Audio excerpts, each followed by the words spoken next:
Hello one and all, welcome to learners garage education. This is the spot the errors part two यहाँ पे है spot the errors का grammar section को मैं discuss करने वाला हूँ।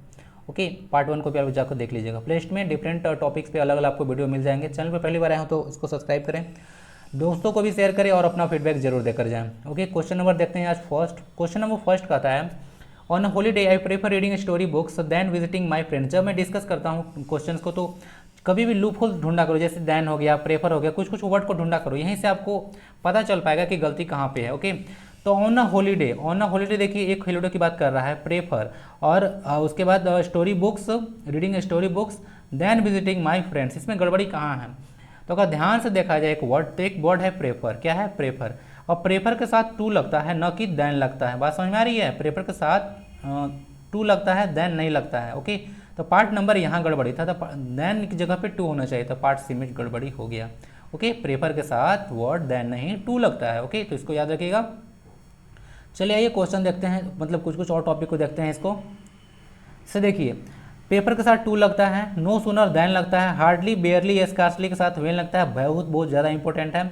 ऑल्दो के साथ एट लगता है, बोथ के साथ एंड लगता है। एक और बात, अगर बोथ के बाद अगर डायरेक्ट नाउन आता है तो आप लोग देखे होंगे बोथ साइड्स होता है, तो बोथ के बाद नाउन डायरेक्ट आता है ना, तो उसके बाद साइड्स होगा, भर भी प्लुरल ही होगा। ठीक है, प्लुरल भर यूज होगा इसके बाद, याद रखिएगा इसको बोथ के बाद। अब ऐसे बोथ एंड डायमंड सेम होगा तो उसके बाद भी तो प्लुरल ही भर यूज होगा। चलिए बाकी इधर देख लीजिएगा, सारा वर्ड्स को प्रेफर के साथ to, no sooner than, hardly, barely, scarcely, when, although, at, both, and बार बार देता है। जैसे बोथ, राम और सैम करके क्वेश्चन आ चुका है, कंफ्यूजन हो जाएगा, देख लीजिएगा ध्यान से इसको, क्वेश्चन को ध्यान से देख लीजिएगा, देन को हटाकर आपको टू कर लीजिएगा। पार्ट नंबर सी में गड़बड़ी है, क्वेश्चन नंबर 3 सेकंड पे जाएंगे। I was laying down when the door bell ring, एक स्ट्रक्चर होता है जो कि यहाँ पे सेंटेंस में नहीं दिखेगा, लेकिन मैं फिर भी बताता हूँ। दो सेंटेंस होता है, एक काम चल रहा है, उसके बीच में कोई काम हुआ, तो जो काम हुआ उसमें सब्जेक्ट प्लस V2 लगता है, यानी कि सिंपल पास्ट टेंस या पास्ट इंडेफिनिट टेंस। और जो काम हो रहा है उसमें आपका क्या बोलते हैं, पास्ट कंटिन्यूस टेंस लगता है, याद रखिएगा, यानी कि वाज वेयर और उसके बाद भी फोर फॉर्म। ठीक है, वाज वेयर या उसके बाद भी फोर वाला फॉर्म लगता है। चलिए तो इसमें देख लीजिएगा कि जैसे आप सोचिएगा कि जैसे आप अभी जैसे पढ़ाई कर रहे हैं, ठीक है, अभी मेरा आप लेक्चर देख रहे हैं, उसी समय कोई आपके दरवाजे पर नॉक कर दिया, तो आप क्या बोलिएगा कि आई समवन रैंग, ठीक है, at my door when I was watching lectures on YouTube. ठीक है, बात समझ में आ रही है? तो ऐसे यूज कीजिएगा। तो कोई बीच में काम होता है तो उसमें V2 लगता है। तो यहाँ पे sentence the door bell rang मतलब बजा, एकदम बिल्कुल सही है, बाकी यहाँ भी सही है। पार्ट नंबर गड़बड़ी है यहाँ पे, ले, भर्ब का गड़बड़ी है इसमें, क्योंकि भर्ब का बहुत सारा फॉर्म होता है, ले होता है, लाई होता है, फिर लाई होता है, तो उसका अलग अलग फॉर्म होता है। तो आइए पहले इसको समझ लेते हैं थोड़ा सा ना, उसके बाद इस पर हम लोग यहाँ पे आएंगे। देखिए यहाँ से ध्यान से इसको देखा जाए, ले मतलब अंडा देना होता है, ले मतलब अंडा देना, इसीलिए मैं यहाँ पे लिख दिया हूँ एक्सेलेटेड। तो उसका V2 लेड होता है और V3 भी लेड ही होता है, जबकि V4 लेइंग होता है। और यही लेइंग आपको क्वेश्चन में दिया हुआ था। तो क्या वो कोई भी आदमी था, वह बिस्तर पर सो के अंडा दे रहा होगा? कोई कुछ मिसिंग्स बन रहा है इसका? नहीं। लाई मतलब होता है हॉरिजॉन्टल पोजीशन, लेटा हुआ होना, तो यहाँ से कुछ मीनिंग बन रहा है इसका। ले, लेन देखिएगा V2 और V3 होता है, और लाइंग होता है V4। ओके, लाइंग, तो यही लाइंग यूज करना था लेइंग के स्थान पर, गलत था वहाँ पे, यह सही यूज होता। एक लाई होता है झूठ बोलना भी, तो उसके साथ लाइड, और लाइड होता है V1, V2, V3, और V4 भी इसका लाइंग ही होता है, तो याद रखिएगा इसको। तो हमको क्या यूज करना था, हमको लेटा जो था आदमी, यानी कि हॉरिजॉन्टल पोजीशन पे लेटा हुआ था, उसके लिए लाई यूज करना था। लाई मतलब जैसे लकड़ी वगैरह होता है ना, तो उसके लिए भी लाई यूज करते हैं, या कोई आदमी बिस्तर पे लेटा हुआ है तो उसके लिए भी लाई का यूज किया जाता है। ठीक है, तो उसका V4 लाइंग होगा, LYING, क्या होगा? LYING, न कि आपका होगा LAYING। तो इसको हटाइए और इसमें जगह पर LYING लगाइए, आपका क्वेश्चन बिल्कुल सही हो जाना है। तो पार्ट नंबर बी में आपका गड़बड़ी है, इसको टिक लगाइए, मार्क्स ले जाइए और क्वेश्चन नंबर आगे बढ़ेंगे। बाकी सारे वर्ब्स को ध्यान से पॉज करके देख लीजिएगा। ठीक है, जितने सारे वर्ब्स हैं उसको पॉज करके अच्छा से देख लीजिएगा। ठीक है, ये सारे वर्ब्स बहुत ज़्यादा इंपॉर्टेंट है, क्वेश्चन बार बार घुमा फिरा के आते रहते हैं। क्वेश्चन नंबर 3 है, I told the teacher that the homework set for the day was much too heavy for us to complete, यानी कि बहुत ज़्यादा हो गया हम लोग के लिए। ठीक है, तो इसमें कोई गड़बड़ नहीं है, सेंटेंस में देख लीजिएगा।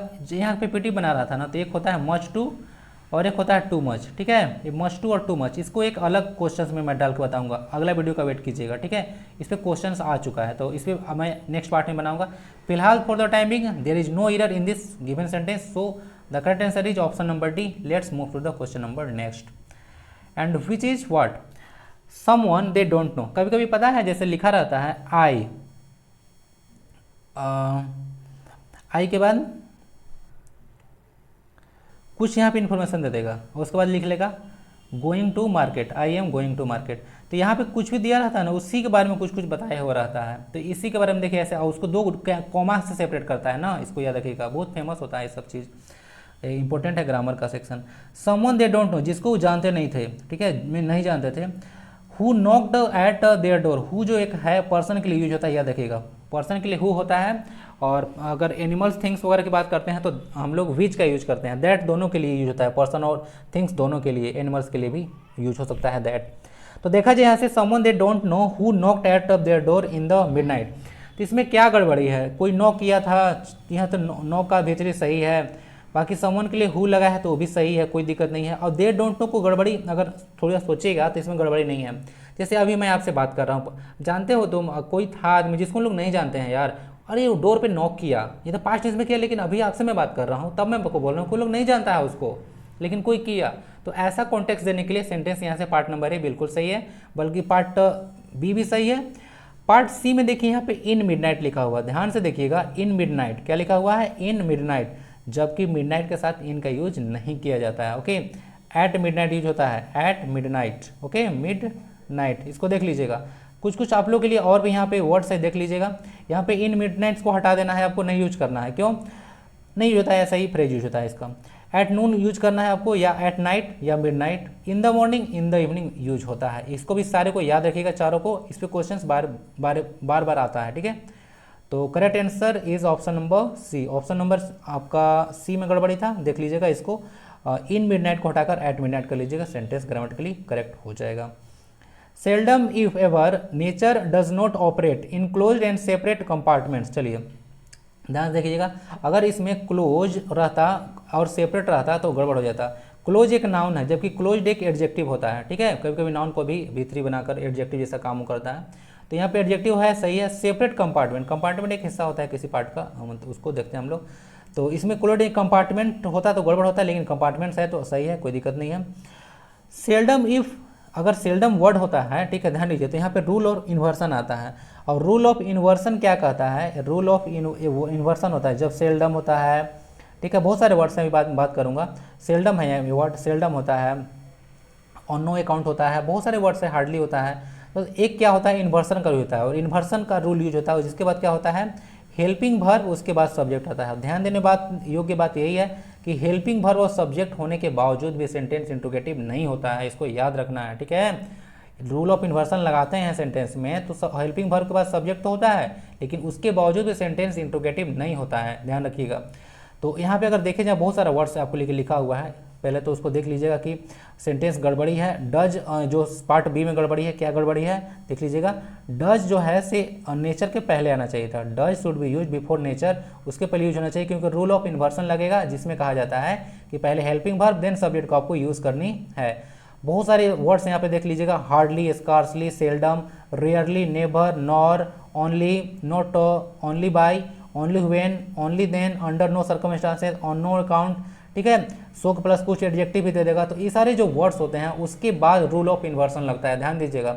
अगर कोई एबव वर्ड्स है उसके बाद शुरू में सेंटेंस का है तो भर प्लस सब्जेक्ट लगता है, याद रखिएगा। तो रूल ऑफ इन्वर्सन यहाँ पे लगता है, जबकि सेंटेंस एक दिया हुआ है, ध्यान दीजिएगा। Nobody in this class was able, देखिए टू छूट गया ना, ये टू होगा, T O, to answer this question, nor did I, कोई नहीं दिया और मैं भी नहीं दिया, तो नोर डिड आई, ठीक है। तो नोर डिड आई, देखिए यहाँ पे आपको वर्ब उसके बाद सब्जेक्ट है ना, देख लीजिएगा, यानी कि जो भी हेल्पिंग वर्ब हो तो वर्ब उसके बाद सब्जेक्ट है, ठीक है। तो इसको सही है, ठीक है, नोर डिड आई, तो इसको देख लीजिएगा, यही होता है। कहीं कहीं इस पार्ट में भी सेंटेंस सिंबल में क्वेश्चन को भी डाल चुका है कितनी बार, तो याद रखिएगा इसको, बहुत इंपॉर्टेंट टॉपिक है। कहेंगे कि आज का सबसे इंपॉर्टेंट क्वेश्चन यही है, ओके।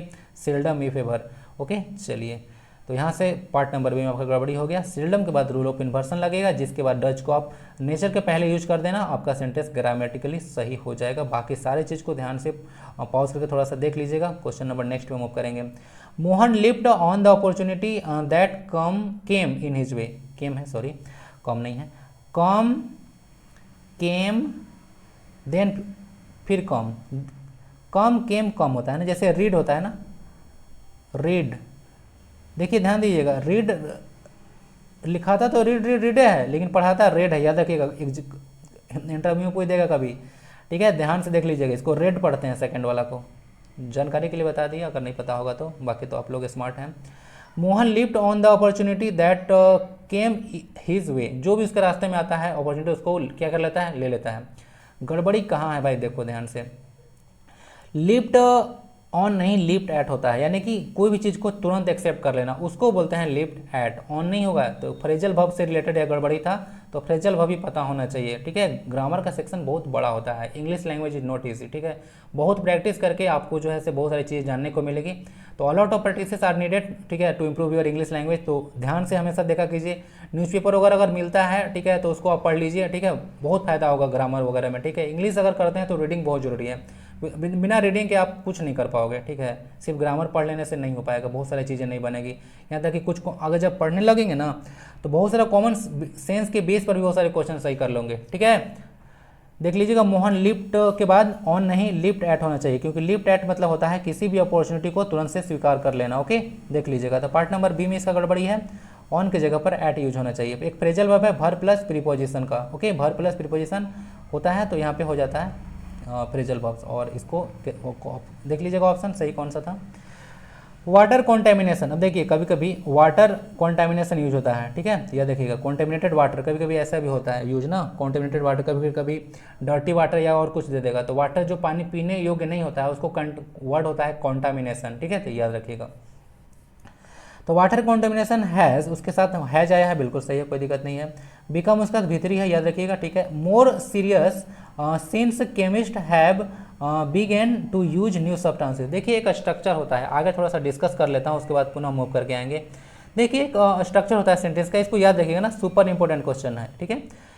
पास्ट टेंस, उसके बाद since plus present perfect tense. Past tense क्या होता है, सब्जेक्ट प्लस V2, उसके बाद सिंस लगता है हमेशा, याद रखिए कितनी बार क्वेश्चन आ चुका है। सिंस उसके बाद प्रेजेंट परफेक्ट टेंस में होता है सब्जेक्ट प्लस हैज और स्लैश हैव, आप बोल सकते हैं हैज और हैव, उसके बाद V3 यूज होता है, ठीक है। तो ये सेंटेंस कंप्लीट स्ट्रक्चर होता है, तो इसी स्ट्रक्चर पर उस सेंटेंस को दिया गया है, तो हमेशा ऐसे यूज होता है। देखिए यहाँ से अगर देखा जाए सेंटेंस को, थोड़ा सा इरेज करता हूँ।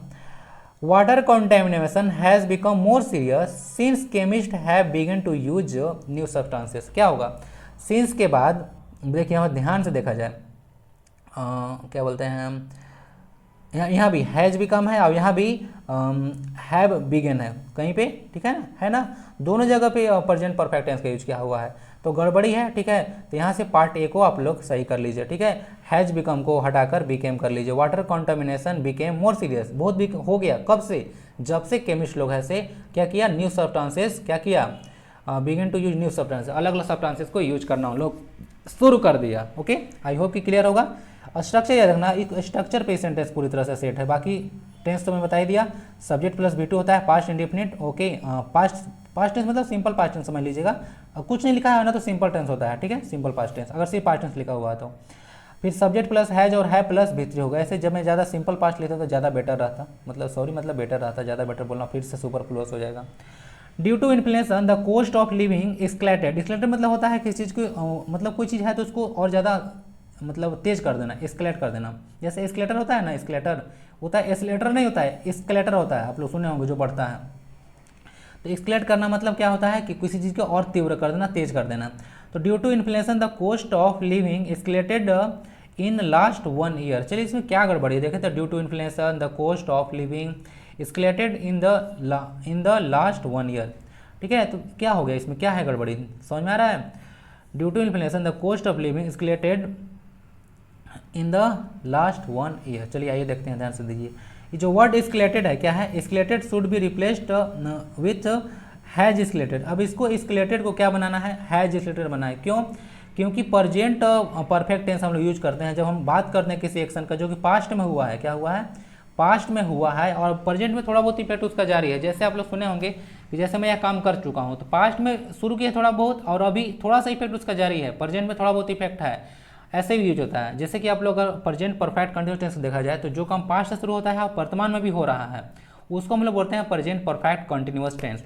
जबकि यहाँ पर थोड़ा बहुत ना प्रेजेंट परफेक्ट टेंस में ये भी यूज होता है कि पास्ट में थोड़ा सा काम हुए लेकिन उसका इफेक्ट प्रेजेंट में भी है। तो ध्यान दीजिए कि जो इन्फ्लेशन हुआ था, इन्फ्लेशन जो मुद्रास्फीति होती है, ठीक है, लिविंग करने के लिए जो भी बढ़ जाता है, तो क्या हुआ था, बढ़ गया था लास्ट 1 ईयर से, और अभी भी है, खत्म तो नहीं हुआ है, related in the last year, वो 1 ईयर से बढ़ गया है। सेंस ऐसे जाना चाहिए, यानी कि उसका इफेक्ट अभी भी है, और उसका इफेक्ट दिखाने के लिए आप प्योर पास्ट फॉर्म यूज नहीं कर सकते हैं, आपको प्रेजेंट परफेक्ट टेंस यूज करना होगा। इसके लिए इसको हैज क्या होगा, कोस्ट है ना, तो हैज प्लस V3 को यूज करना होगा। ठीक है, क्या बोला हूँ, हैज प्लस V3 का यूज करना होगा। चलिए ठीक है, यहाँ पे नाउन सब्जेक्ट आपका कोस्ट आएगा ना, कोस्ट के अनुसार हैज प्लस V3 लगाया हूँ मैं, वो उसी को चेक कर रहा था कहीं कोस्ट तो नहीं है। तो देख लीजिएगा इसका पार्ट नंबर किस में गड़बड़ हुआ, पास्ट नंबर हुआ सी में। समझ में आ गया ना भाई। देखो सिंपल सी बात है कि अगर कोई सेंटेंस है ओके, और उस अगर पास्ट में शुरू हुआ है लेकिन वो वर्तमान में भी चल रहा है, तो उसके लिए जनरली हम लोग जो है से यूज करते हैं प्रेजेंट परफेक्ट में, जो हैज और है प्लस V3 को फॉर्म होता है। ठीक है, चलिए क्वेश्चन नंबर नेक्स्ट देखते हैं, जो कि क्वेश्चन नंबर 9 है। Just as I was entering my house. अब एक जो इंपॉर्टेंट पॉइंट है जानने योग, इंटरिंग के बाद डायरेक्ट इंटर के बाद देखिएगा इंटर टू रूम वगैरह कुछ देता है लेकिन नहीं होता है। इंटर के बाद डायरेक्ट ऑब्जेक्ट रहता है ना, इंटर ENT कहाँ गया, ENT ओके। इंटर के बाद डायरेक्ट ऑब्जेक्ट यूज होता है, इसको याद रखिएगा। तो इंटर माई हाउस बिल्कुल सही है। The family was going for a party. चलिए गड़बड़ क्या है, तो ध्यान दीजिएगा, जाने के साथ तो क्रम में तो टू लगता है, आपको याद होगा, कहीं पे जा रहे हैं आप, ठीक है, तो उसके साथ टू लगता है, तो 4 लगा तो गड़बड़ हो गया इसी पार्ट में, तो गो टू होना चाहिए था। बहुत ईजी था क्वेश्चन, तो कोई ऑप्शन नंबर सी जाएगा। लेकिन इसमें से एक जानने योग्य बात यह है, ध्यान दीजिएगा, जैसे गो फॉर मतलब होता है गो फॉर, जो उसमें दिया हुआ था वर्ड गो फॉर, उसका ही तो मीनिंग जानना जरूरी है। हम क्या पता कि इसे सिक्का पे घुमा के पूछ दे क्वेश्चन। गो फॉर मतलब होता है टू अटैक समबडी, यानी कि किसी पर आक्रमण कर देना। जबकि गो टू का मतलब होता है यूज्ड फॉर गोइंग सेंस, ठीक है, मतलब जाने के सेंस में इसको यूज किया जाता है। जो भी गो फॉर वाला सेंटेंस था उसके लिए सेंटेंस देख लीजिए। Sheetal went for him with a knife. Went for मतलब अटैक कर दी, किससे, उस पर, किससे, एक चाकू से। ठीक है, याद रखिएगा। और कभी भी कोई काम हाथ से करते हैं ना, तो उसके लिए प्रीपोजिशन विथ के यूज होता है। ध्यान दीजिएगा, जब हाथ से काटते हैं, जैसे कि चाकू की, चाहे कोई भी चीज़ हो जो आप हाथ से काम करते हैं, तो उसके लिए प्रीपोजिशन विथ का यूज करते हैं। बाई अगर इन का और कुछ और का नहीं करते हैं। बाई का देखिए फंसाएगा आपको, क्वेश्चन फंसा चुका है, ठीक है, बहुत सारे क्वेश्चन ऐसे बना चुका हूं, तो दे चुका है, इसीलिए आपको बता रहा हूं कि नाइफ के साथ विथ होगा जब हाथ से काम करना होगा तब। चलिए तो इसको देख लीजिएगा। गो फॉर मतलब होता है अटैक करना, जबकि जाने क्रम में गो टू लगता है। उसी का V2 फॉर्म है वेंट फॉर, देख लीजिएगा, उतना तो आप लोगों को पता होगा, go went gone going goes. You need not tell a lie when the जज asked you where you were when the crime was committed. चलिए कमिटेड का स्पेलिंग भी आप लोग याद रखिएगा ना, कमिटेड सिंगल होता है COMMIT, मतलब सिंगुलर, मतलब सिंगुलर सॉरी है, क्या बोला, V1 फॉर्म होता है कॉमिट, जबकि इसका V3 होता है TED। याद है ना आपको, जब भी V3 बनाते हैं तो लास्ट वाले जो वर्ड होता है उसको डबल करके ED लगा देते हैं, कुछ कुछ ऐसा वर्ड्स में अलग अलग होता है V3 बनाने का फॉर्म, देख लीजिएगा इसको। तो you need not tell a lie, तुमको कोई जरूरी नहीं है भाई झूठ बोलने का। You not tell a lie when the जज आस्क्ड यू, जब जज तुमसे पूछा। वेयर यू है, तुम कहाँ थे, when the crime was committed. ठीक है, तो क्या होगा इसका, देखिए इसका करेक्ट आंसर होगा need not have told should be used because the sentence is past. कहाँ पे है सेंटेंस, करेक्ट आंसर ए। चलिए इसका देखिए क्वेश्चन, यहाँ पे यू नीड नॉट टेल जो लिखा हुआ है उसमें हैव लगाना पड़ेगा। ठीक है, जैसे अभी कुछ देर पहले मैं एक बताया था कि सेंटेंस पास्ट में है, ठीक है, तो सेंटेंस पास्ट में है तो एक काम उधर से हुआ, तो इधर वाले काम के लिए हम लोग हैव का यूज करते हैं। याद आ रहा है कुछ हैव का, तो यू डू नॉट टेल की जगह पर हम लोग यू हैव या नीडंट हैव का यूज होगा ना, you need not have plus V3 का यूज कर लीजिएगा, यही है ना, yes, you need not have told. या चलिए थोड़ा थोड़ा मतलब जब पढ़ाता हूँ ना तो थोड़ा बहुत ध्यान देना पड़ता है। तो यू नीड नॉट हैव, ठीक है, you need not have told a lie, तो मतलब तुमको जरूरत नहीं था झूठ बोलने की, ठीक है, ये जरूरत नहीं है, ठीक है, जब जब तुमसे पूछता है तो। चलिए आप देखते हैं क्वेश्चन नंबर नेक्स्ट को, जो कि इसका आंसर ये हो गया। चलिए क्वेश्चन नंबर 11 है, it is a desert place. Desert place मतलब डेजर्ट क्या होता है, डेजर्ट एक ऐसा जगह होता है जहाँ पर रेनफॉल बहुत कम होता है। जहाँ क्वेश्चन में चेक कर लीजिएगा तो डेजर्ट में जो डेजर्ट होता है उसमें कैसा प्लेस को डेजर्ट करते हैं जहाँ पर रेनफॉल बहुत ज़्यादा कम होता है। तो it is a desert place. क्या गड़बड़ लग रहा है, बहुत ज़्यादा टफ लग रहा है क्या, कोई टफ नहीं है, बहुत ईजी है। प्लेस को देखिए, प्लेस एक नाउन है और नाउन को क्वालिफाई करता है एक एडजेक्टिव, जबकि डेजर्ट खुद एक नाउन है, तो नाउन को नाउन क्वालिफाई नहीं कर सकता है। एडजेक्टिव को एडजेक्टिव तो क्वालिफाई कर सकता है, बट नाउन को नाउन क्वालिफाई नहीं कर सकते। क्वालिफाई करने का टेंडर सिर्फ और सिर्फ एडजेक्टिव को ही है, ठीक है। किसको, नाउन और प्रोनाउन क्वालिफाई करने का टेंडर किसको है, एडजेक्टिव को है। एडवर्ब को भी क्वालिफाई करता है, मतलब क्वालिफाई करने का टेंडर जो है, ठीक है, वही ले चुका है, जबकि वर्ब क्वालिफाई करने का टेंडर एडवर्ब को है, ठीक है। और दूसरा एडजेक्टिव को भी दूसरा एडजेक्टिव क्वालिफाई करता है, ये भी याद रखिएगा। तो यहाँ से डेजर्ट नहीं होगा, इसको डेजर्टेड कर दीजिए ना। डेजर्टेड मतलब होता है मरुभूमि, मरुस्थल, जहाँ पर आपको पानी नहीं गिरता है, तो इसको एडजेक्टिव बना दीजिए ईडी लगाकर, तो सही हो जाएगा। It is a deserted place, मतलब एक ऐसा प्लेस जहाँ पे बारिश वगैरह नहीं हो रही है, तो यही है, डेजर्टेड लगा दीजिए। एडजेक्टिव आपका यूज होना चाहिए। तो पार्ट नंबर आपका बी में जो है से इसका एरर था, तो खोज लीजिएगा इसको। डेजर्ट है, बहुत छोटा था लेकिन इजी क्वेश्चन था रिलेटिवली। आगे देखिए, सुपर इंपॉर्टेंट क्वेश्चन है। Games and sports are very essential for the proper developments of our body and soul. चलिए क्या गड़बड़ी है इसमें, देखिए डेवलपमेंट वर्ड्स है, सही है क्या, आवर बॉडी एंड सोल के लिए डेवलपमेंट यूज किया है, चलिए बिल्कुल सही है, कोई गड़बड़ नहीं है। वेरी इसेंशियल या games and sports, games and sports इसके साथ आर लगा है, भी सही है, कोई दिक्कत नहीं है। तो आखिर गड़बड़ी क्या है, तो गड़बड़ी है यहाँ पे पार्ट बी में, इसेंशियल में। देखिए इसेंशियल का मतलब ही होता है बहुत ज़्यादा इंपॉर्टेंट, वहाँ ध्यान दीजिए। इसेंशियल का मतलब ही होता है बहुत ज़्यादा इंपॉर्टेंट या एक्सट्रीमली इंपॉर्टेंट, ठीक है, एक्सट्रीमली नेसेसरी कह सकते हैं। उसके साथ एक अलग से उसको वेरी कहकर हम लोग नहीं बना सकते हैं। जैसे आप लोग बोलते हैं कि कोई यूनिक आदमी है, तो उसको साथ अगर मोर यूनिक या मोस्ट यूनिक वर्ड नहीं लगा सकते, कि यूनिक मतलब होता ही है कि अपने तरह का कोई खास, ठीक है, तो उसके साथ मोर या मोस्ट नहीं लगता है। उसी तरह से जो इसेंशियल वर्ड है उसको कह सकते हैं एक नॉन ग्रेडेबल है, इसको ग्रेड नहीं किया जा सकता है, ठीक है। तो remove very because essential means extremely important, इसका मतलब ही होता है खुद एक बहुत ज़्यादा इंपॉर्टेंट। इसको मोर इंपॉर्टेंट या मोस्ट इंपॉर्टेंट या वेरी इंपॉर्टेंट हम लोग नहीं कर सकते हैं, ठीक है, इसेंशियल के पहले, ठीक है। तो यही इस पार्ट में एरर था, बहुत ज़्यादा टफ था इसको, क्योंकि इसके लिए आपको इसके बारे में पता होना चाहिए, अदरवाइज बहुत कम चांस है कि इसको आप बना पाओगे, ठीक है। तो सुपर इंपॉर्टेंट क्वेश्चन है। इसेंशियल का मतलब होता है बहुत ज़्यादा इंपॉर्टेंट, तो उसके साथ ऑलरेडी एक वेरी वर्ड हम लोग नहीं यूज कर सकते हैं, ठीक है। This is a non gradable adjective, याद रखिएगा। तो इसके लिए पार्ट आपका बी में गड़बड़ी हो गया, ओके। चलिए बाकी यही सारे क्वेश्चंस 12 क्वेश्चंस थे, तो देख लीजिएगा कैसा रहा आपके लिए यह सेशन। आप लोग फीडबैक जरूर देके जाया कीजिए। बाकी लाइफ में ऑप्टिमाइज रहना है, ठीक है, कितनी भी सफलताएं मिले हारना नहीं है, बस लगे रहना है। बाकी लाइफ में आप लोग हार्ड वर्क के साथ डेडिकेशन करते रहे, से काम करते रहो, सफलता तो मिलना ही है। बाकी स्वस्थ रहें, मस्त रहें, पढ़ाई का में व्यस्त रहें। मुलाकात होगी नेक्स्ट वीडियो में, तब तक के लिए वंदे भारतम।